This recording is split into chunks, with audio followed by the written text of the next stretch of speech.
بسم الله، السلام عليكم ورحمة الله وبركاته. تحياتي لخيان الكل، إن شاء الله نهاركم فل الناس الكل. مرحبا.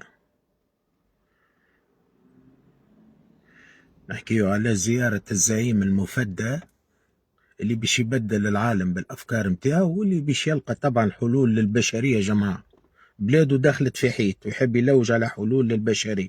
أنا باش نحكيو على هذه النقاط.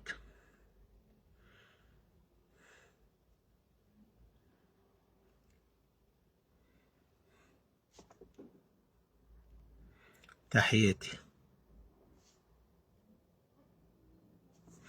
ليه لحظة سامحوني. Praticamente che mi sa che non li tagli i capelli, poi mi sa che non tagliano bene un po'. Gli ho detto che vengo però non vado più.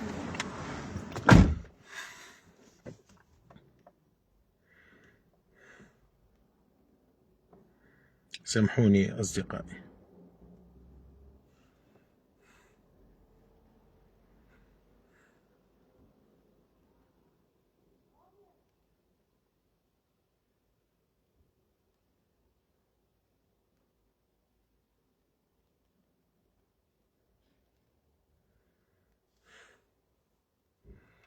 مرحبا. البارتاج أصدقائي، ما تخافوش. البارتاج مهم جدا. به خلينا سيدي نحكيه توا على الزيارة. يعني تحسه تسمع بيك اللي يبدا قاعد يكون قاعد يمشي يعمل حكايه ملحيت هكاك باش يعني يظهر روحه، لا اكثر لا اقل معناه. فهمت؟ خاطر هو لا لقى لا حلول اقتصاديه ولا حلول اجتماعيه، ولا خدم كما اي سلطه في العالم تخدم باش يعني تلبي حاجيات شعبها، لانه هو الدوله بالنسبه له، لانه هو لا يؤمن بدوله ولا يعلم ما معنى كلمه دوله. مش في باله الدوله كما حكيت وسبق وتناولت الموضوع هذا، انه الدولة هي سلطة قضائية تنفيذية وتشريعية، وانتهى الامر. ما في انسان ناسي بانه لازم الدولة يعني تعطي خدمات لشعبها، تقدم خدمات في المقابل. ناسي بانه الدولة لازمها تعمل على الامن القومي، واهم حاجة انا بالنسبة لي اهم نقطة للامن القومي هي موضوع الافارقه. هو ماشي الان في اجتماع عند عارفه التبون باش يقعد 4 ايام تقريبا في الجزائر. جاه تليفون وكم شفتوه ما يضحك ويحل لك السنين لك حل الا لسيدو تبون ولا الا لاتو ميلوني. مع الشعب ديما مكشبر، ديما داخل في حيط، ديما يعني اموره ما تعجبش به. مشى كما قلت لكم ماشي 4 ايام غاديكا. شنية الفحوى نتاع هذه الزياره؟ او شنية وين باش تهزنا الزياره هذه؟ شنية باش تنفعنا بلغتنا نحن؟ هذه زياره فيها ابراهيم غالي ساعة نقطة استفهام ديما كالعادة. هو لأنه هو صانع عند التبون، عمره ما كان رئيس دولة، وعمره ما حكينا، عمرهم ما عندهم الجرأة باش يحكيوا على السيادة الوطنية. هما السيادة الوطنية يحكيوها فقط كي يتكلموا. مش هو ديما كالجبان، هو ما يحلش فمه. يحكيوا على السياده الوطنيه كي تكلمك النائب هذاك نتاع الكونغرس وقت تكلمنا نحن وحركنا الموضوع وقلنا معناها قداش يقعد ساكت. يا اخي تكلموا 4 رقاصه نتاع هذه المنظومه الفاشله، نتاع المنظومه نتاع التحيل والخداع. تكلموا زعما حفظا لماء الوجه. يا اخي زادوا ورطوا رواحهم لمحال بالمداخلات نتاعهم، امثال فاطمه المسدي وامثال الناس اللي عندهم حقد ايديولوجي، واللي عندهم يعني عندهم مشاكل في مخاخهم، عندهم مشاكل مع التوانسه. يحرضوا في فئه على الاخرى. منظومه تعمل كما قلت لكم على الانقسامات، وتعمل على وتغذي في الصراعات حتى تقعد اطول فتره ممكنه. وهذا المكان، هذا الان الاوان توا هو 4 ايام في الخارج. ايا وين هي القوات الصلبه نتاعنا انه تقول له اقعد غادي، اقعد اقلب خليقتك، انت مشيت بطبيعتك العارفك، اقعد غادي وخلينا يا اخي يعني نقدموا نلقاو حلول مع بعضنا، وخليه السيد هاكا مشى ربي معاه. هيا وين القوات الصلبة متاعنا؟ وينهم ذوما اللي دافعوا على الوطن، واللي دافعوا على الحقوق والحريات، واللي يعني وجعونا وذنينا بكل أصناف الشعارات، معناها على كل لون يا كريمة سامحوني. فهمت؟ الشعارات الكل رفعوها. فهمتني؟ ويني على أرض الواقع؟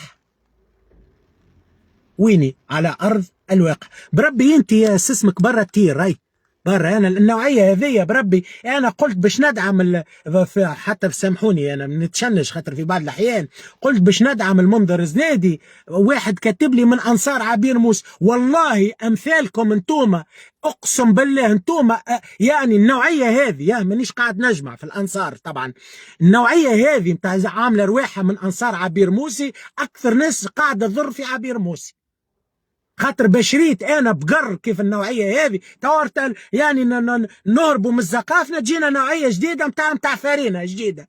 يا اخي شنو الحاله هذه؟ شنو باش تقعدوا تألوا في الاشخاص؟ بالك سبيت انا عبير موسى، ولا بالك انا يعني حرضت عليها، ولا بالك انا اللي حطيتها في الحبس؟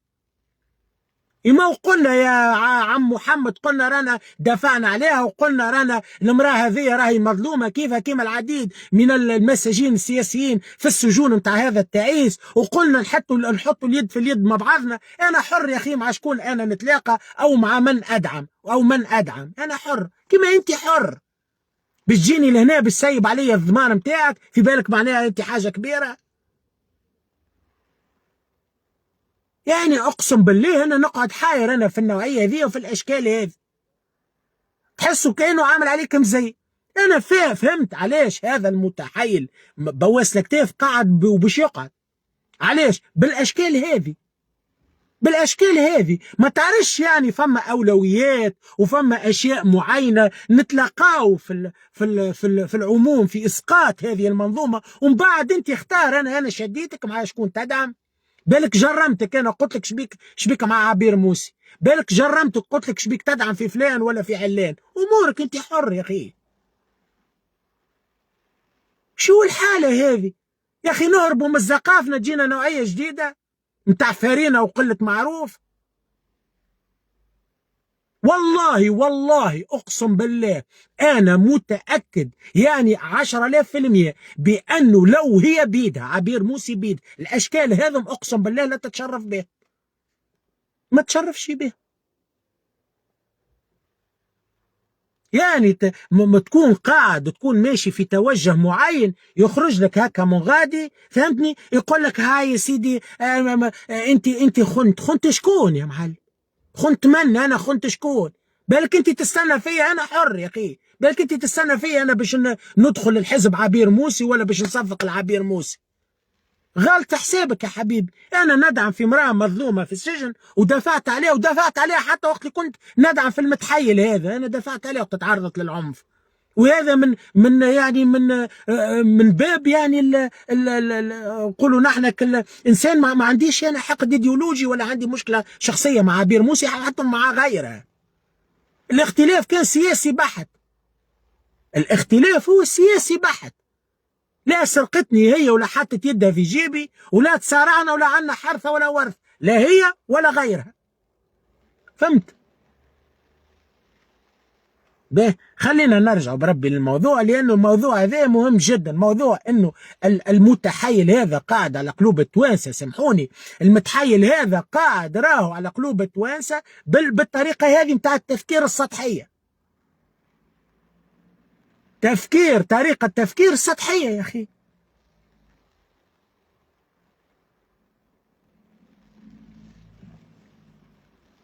كي نعرفوا من أنصار عبير يا آية هذا، نعرفوا فما ناس أقسم بالله فما شكون عامل تصويرتي ويسب في لا لي شيء كيفاش أنا قلت ندعم المنظر الزنيدي. تو أنت باش تقول لي المنظر الزنيدي المنظومة السابقة، وعبير موسى منظومة شكون؟ منظومة أمي؟ ما يزيدها منظومة سابقة.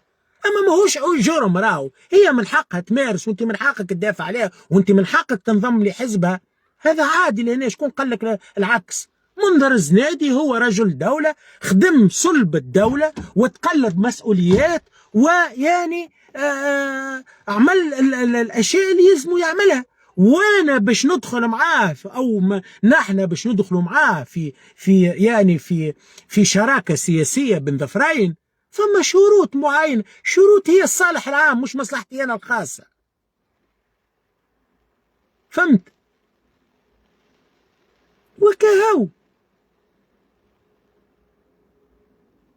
ولا مروان يعطيك الصح، والله عاملين حملة يا سيدي عليا الآن، كيفاش انا قلت ندعم المنظر الزنيدي؟ شنو المشكله يا سيدي؟ اقسم بدين الله، اقسم بدين الله، فما كلام يتقال وفما كلام ما يتقالش.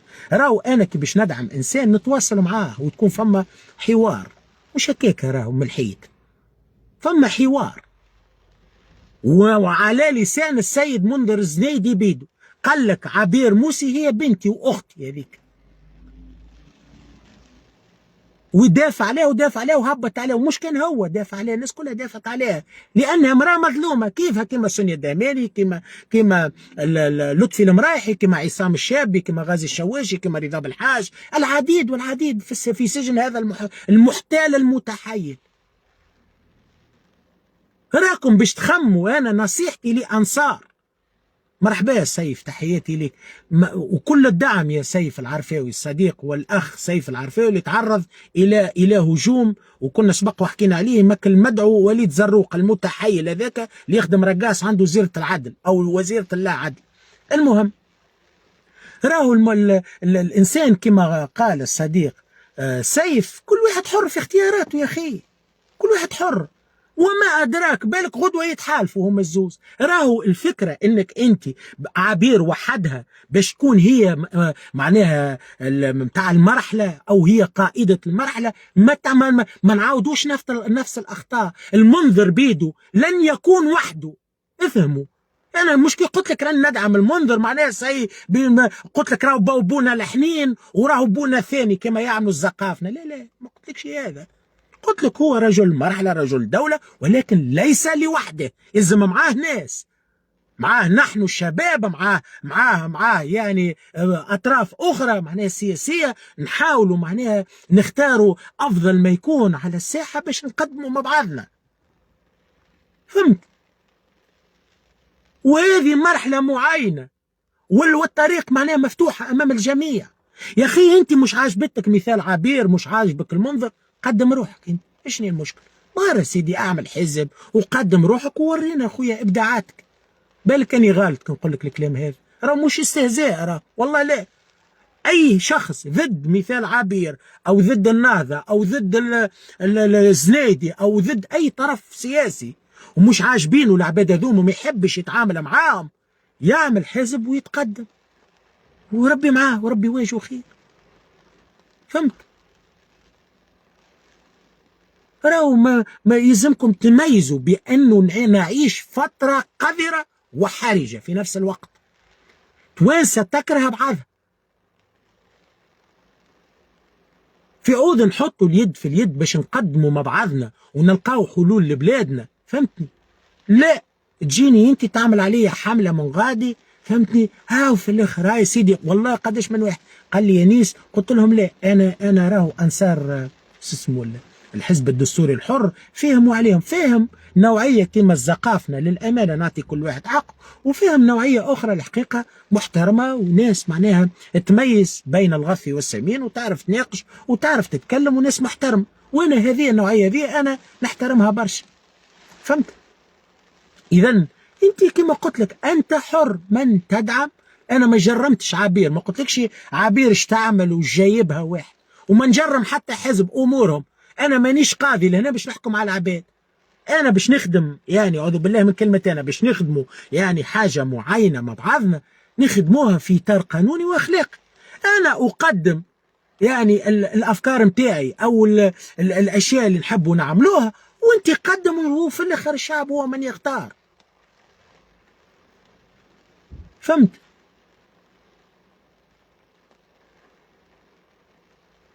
ما فماش انتخابات، ولكن نحكيو على مرحلة ما بعد هذا المتحيل يا جماعة. ما قلت لكش فما انتخابات، الانتخابات المتحيل هذا ناوي يقعد لك إلى يوم يبعثون، وريت ما يتيحش توا والله لا عاد يتيح. أنت تستنى معناها هذا باش يحترم الانتخابات، اشتر خلق ربي حاشيه في الحبس، تستنى في هذا إنه هذا باش يحترم قانون؟ هذا أي واحد ترشح للانتخابات لفق له قضية وردها الناس كلها مزورة للواحد شارية لذيك الأصوات. فهمت؟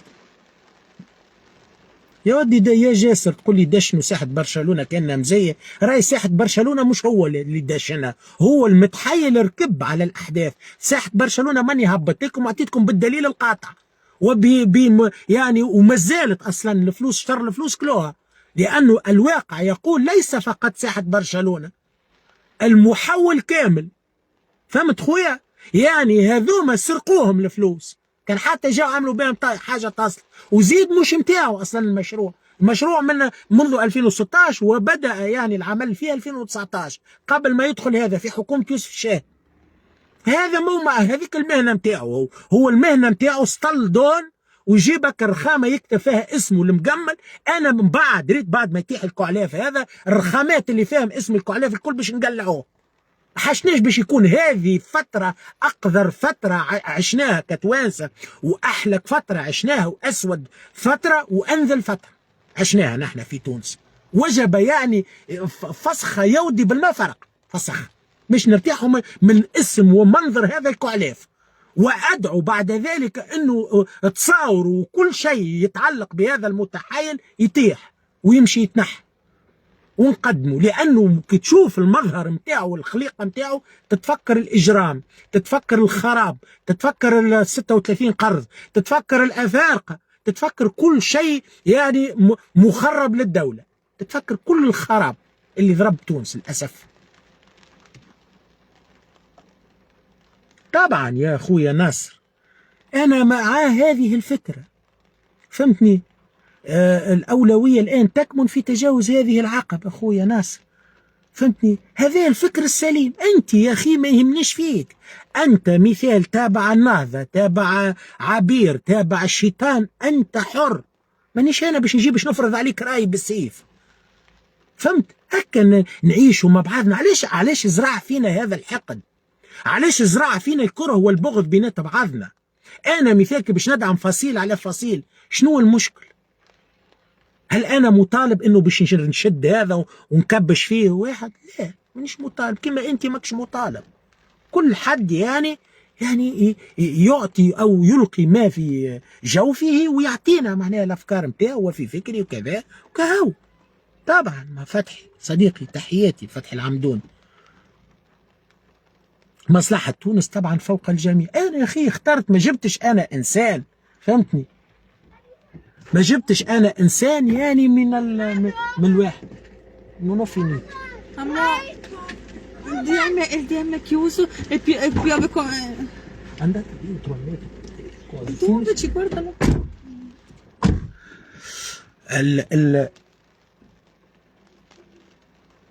طبعا هذه هي الفكرة يا فتحي صديقي. كما قلت لك نحن مشكلتنا، شوف الآن مشكلتنا إنه زرع فينا هذا الخصام، تجذر ولا حاجة يعني لصقت فينا يا معلم. علاش هذا الكل؟ علاش هذا الكره؟ علاش هذا يعني التمييز اللي صار؟ علاش هذا يعني التعصب الى جهه معينه؟ انا كي قلت لك راني باش ندخل مع اسمه، مانيش باش ندخل راني هاز الساق مع السيد، مع احترامي للسيد يعني الوزير السابق ورجل الدوله المنظر الزنيدي، مانيش ندخل نهز معاه ساقه. باش ندخلوا باش نكونوا فاعلين، باش نكونوا في المقدمه، باش نغيروا الواقع، باش ناخذوا حقوقنا. اذا باش ندخلوا مع طرف سياسي ماناش باش ندخلوا نذكروا ونطبلوا. اذا باش ندخلوا للتذكير فانا عمرنا لا ذكرنا وماناش مستعدين نذكروا لحتى طرف. ويزينا ما دعمنا ويزينا ما طيبنا، عملنا كالشيلي قعدنا نطيبوا وغيرنا ياكل، وكان حتى جاء نفعنا كشعب. انا مانيش لوج كما قلت لكم على المصلحه الخاصه، لوج على الصالح العام مع بعضنا ناخذوا حقوقنا. وما ذركم انه يجيك حتى مانيش عارف انا من اي شخص يجينا، ما ذرك انت تاخذ حقك من اي شخص اخر. بالضروره انت لازم الشخص اللي حاجتك به يعني يعطيك حقك. شنو المشكله؟ انا جاء اكس او اجراج واعطاني حقي، مرحبا به من اي جهه هو كان، المهم يكون تونسي، فهمتني؟ ويكون يعني يحترم يعني ثقافه وتاريخ هذه الدوله، ويعطي حقوق هذا الشعب، ويخرج البلاد من هذا المنعرج الخطير اللي وصلنا له. الدولة على حافة إفلاس، ما عندهمش فلوس باش يخلصوا التوانسة، افهموا. وهذا ماشي يتسول، انت ماشي في بالك ماشي لتزار حب فيه، لا ماشي باش يمد يديه ويبدا ذليل كالرخيص، فهمتني؟ هذا هو. طبعا نبي نحط يدينا في يدين بعضنا. ما صار شوف الاختلاف السياسي مش معناها رانا باش نوليو نكرهوا بعضنا، انت مع فلان ولا مع علان لك ذلك، لك الحريه في ذلك، وحد ما يعتدي عليك. فهمت؟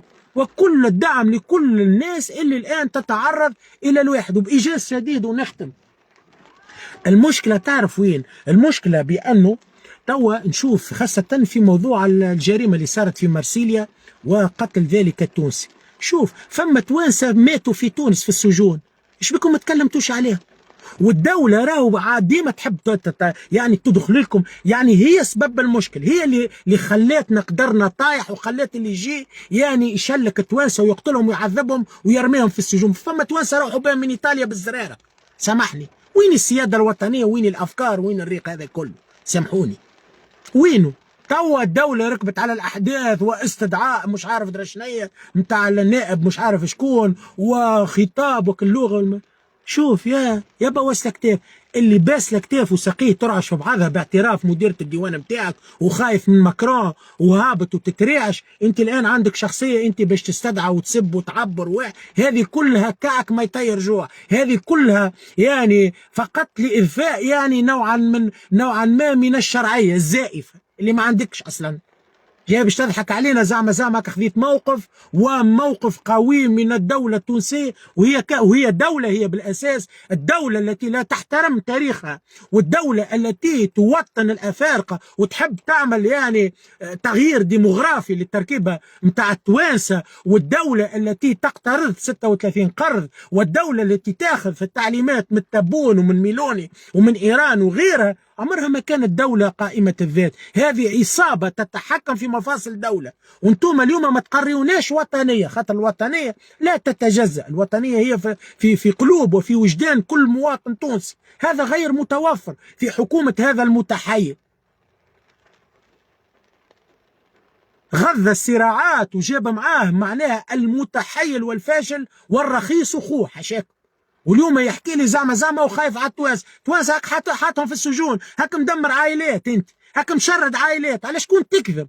انت قضاء، فما ناس تبكي بالدم، فما قضاة يبكيوا بالدم، فما اداريين يبكيوا بالدم، فما كتاب محاكم الى غير ذلك من التجاوزات. هذه كلها ما ريتهمش جاي تكذب علينا معناها عامل زعما شعار تلوج كان في الشعبويه. هاني قلت لكم هذا راهو ما عنده، ما هوش بالخطوره اللي تتصوروها. اخطر حاجه اكا جماعه الظل هذوكم اللي كل حكومه يجيوا ويدوروا به وزعما يعطيوا فيه في الحلول ويوزعوا له في الافكار اللي باش يقعد على قلوبنا بالفشل وبالاجرام نتاعو. هذوما اللي يضحكوا على التواس لانه هو ما عنده ما يفسوق ما يذوق، ولكن المحيطين به هذوما من عصابات التفكير والتدبير. هذوما اللي نتاع اجا نعملوا بيك دوره من هنا، اجا هز يديك من هنا، او نجيبوا لك امراه تبكي لك وانت اعمل المسرحيه نتاعك وهلم جر. هذه هي هذوما اخطر ناس على الشعب التونسي وعلى الدوله، وهذه اكثر ناس لازمها تحارب. انا ما نحبش النوعيه هذه مع اي طرف. طبعا الرقاص هذوكم لا شك ولا اختلاف صديقي. بلادنا دخلت في حيط، تيجي نقول لكم بلادنا دخلت في حيط لانه تعرف بالانقسامات، زرع فينا الانقسامات. انا والله لا عندي حقد على حتى سياسي، الاختلاف فقط، الاختلاف هو سياسي بحت. معناها ما عنديش مشكله معك شخصيه، انت كانسان عندك حزب او انسانه عندك حزب، وكل الدعم لجميع المساجين في سجون هذا المعتوه. لطفي المراحي ما عنده حتى تهمه، عصام الشاب شنو التهمه بتاعه؟ قال لك يتآمرون علي لقلب نظام الحكم، نقلبوه الحكم ونقلبوا لك على مخك يا متحيي. ما انت حتى ما شنية معناها قلب نظام الحكم؟ ما باش نقعدوا ساكتين نحن على بلادنا تنهب وتنتهك والسياده نتاعها بالافارقه وغيرهم. لقيت حل، انت عندك مليون افريقي قاعدين يتكاثروا، والله لو يكمل هذا 5 سنوات غدوه تلقى مامادو رئيس بلدي. هذا باش نقعدوا ساكتين وواحد والفرصه امامهم 4 ايام هاو في الجزائر. علاش ما يخرج شعب كامل وتتحرك القوى الصلبه يقعد غادي ويشدها؟ مانيش عارف انا من فتره قصيره جدا، فهمتني، والى حدود تنظيم انتخابات. هذا يحكي على السياده ويحكي على النظافه ويحكي على الشرف. كيفاش انسان شريف الهيئه نتاع الانتخابات هو عينها، كل شيء تحت امرته، كل شيء يخدم من عنده هو. انا اليوم ما زالت عندي ثقه في هذه المنظومه باش تنظم انتخابات حره ونزيهه وشفافه. لا شفافه ولا فراش، هذه منظومه متاع تحايل، وهذه منظومه متاع اجرام وسرقه وفساد ويعني قله معروف وانحطاط وانحدار اخلاقي. الحل هو يا ولادي حطوا اليد في اليد، ما يهمكش فيه هذاك مع فلان ولا مع فلتان. نحن الان امام مرحله نتاع التجميع، نحطوا يدينا في يدينا بعضنا لاسقاط هذا المتحايل، وبعدين انتم يعني لكم حريه الاختيار مع شكون باش واحد. ودعم شخص من عدمه راهي عمرها ما كانت جريمه، كل واحد ونظرته. انت ترى وانا في المرحله القادمه لا اعتقد بانه شخص واحد قادر بانه ينقذ البلاد، شخص معاه مجموعه من الوطنيين اكيد يلقاو حل، اما وحده مستحيل. فهمتوا؟ ان شاء الله وصلت الفكره. وكهو تحياتي يا اصدقائي، ما نحبش نزيد ان بالله. شوف هذا في بروفيل قال لي لو كان جيت وطني راك تعارض من داخل تونس. يا متخلف، المعارضين اللي في تونس الكل في السجن. يا متخلف يا جاهل، المعارضين الكل اللي يعارضوا في تونس في الحبس. انا نعيش لهنا بس كيف تحبني نروح لتونس؟ انا حياتي كلها لهنا يا متخلف. فانا نعارض عندي سنوات، فهمت سي المتخلف؟ وانا تحكمت وانا خارج حدود الوطن، يعني لو جيت في تونس راني في السجن. فهمت سي المتخلف؟ تقول لي كان جات عندك وطني، الوطني معناها انا يلزمني نروح نمشي للحبس، بس ياتك تقول لي انت وطني هاك. نشرد عائلتي انا لهنا، فهمتني؟ ونشرد ابنائي صغار باش انت تحكم علي انه انا وطني ولا مش وطني. شفت هذه العقليه اللي زرعها فاهم المتخلف الكعلاف هذا اللي كان مطيش يتسول في القاوي، هذا اللي كان مطيش يعني ويطلب ويمد في يديه. الخطوط التونسيه على فكره، الخطوط التونسيه هي كارثه قادمه على مهل، البلاد مفلسه. الخطوط التونسيه فما ناس تبكي بالدم، عائلات تم تدميرها. انا قعدت ساكت الفتره هذه واترقب ونشوف نلقى نسمعش فما حل هك.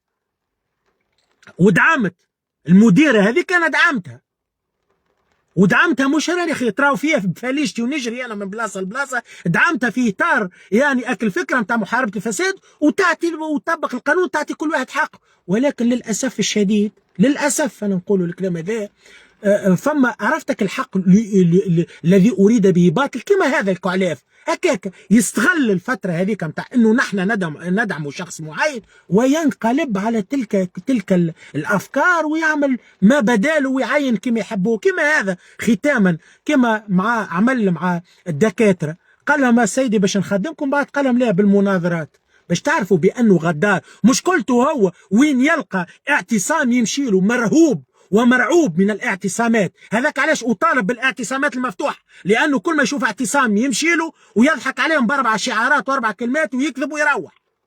هذا المتحيل هو الاعتصامات المفتوحه، ولا رجوع للمنازل الا باسقاط هذا المتحيل اللي هو الان قاعد ياخذ في التعليمات من عرفه سيدو التبور ويكشخ له كان اللي هو وعرفته ميلوني. والشعب التونسي ما راش منه كان الهم والفقر والميزيريا والصراعات اللي يعني هاكم تشوفوا به.